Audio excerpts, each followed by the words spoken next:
What's up guys, Nishad here, and welcome back to the 3D printing channel.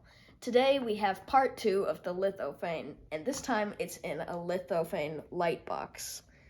So, as you can see here, it turned out really well, and we're really happy with it, but there are some improvements we can work on, which I'll mention later.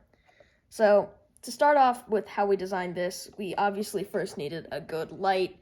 So we bought this light socket off of Amazon, and we designed the whole frame and everything around that. So yeah, we designed this in Tinkercad, the frame, and then we measured all of the lithophanes just to make sure that they'd fit perfectly and it would look good. Then after that, we went to It's Litho and designed all 4 of these lithophanes, with the top one being a little bit bigger than all the other ones, so it was aligned and everything. And as you can see, the top one also comes off, so you can access and change the bulb if you really wanted to. And we used the It's Litho software to make the lithophanes. So we had to use the images and we had to modify them using some software to remove the background.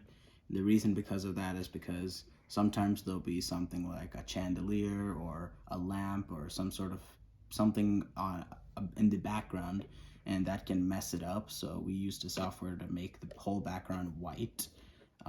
That way there's no obstructions, but we also observed that a close-up picture of just one person works out better. The details are better than 4 people.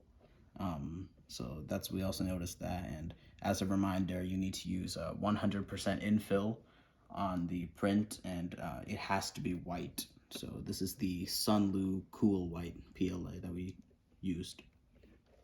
And we know you guys have all been waiting for this, the moment when we finally turn on the box. So, we're gonna show 2 versions of this, one with the light on and then one in the dark.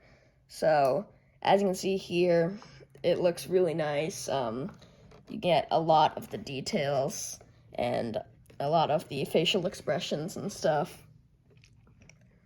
So, it looks really nice. And now we'll show you in the dark. And as you can see, once again, how it looks like in the dark.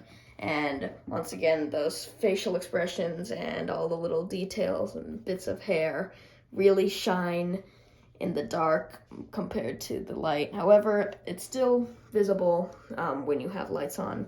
It looks a lot better with the lights off. So yeah, let me know what you guys think in the comment section below. And stay tuned for the next video. Obviously, we still have a bit more to do and a bit more to upgrade, but so stay tuned for that, and make sure to like, share, and subscribe to the channel, and we'll see you on the next one.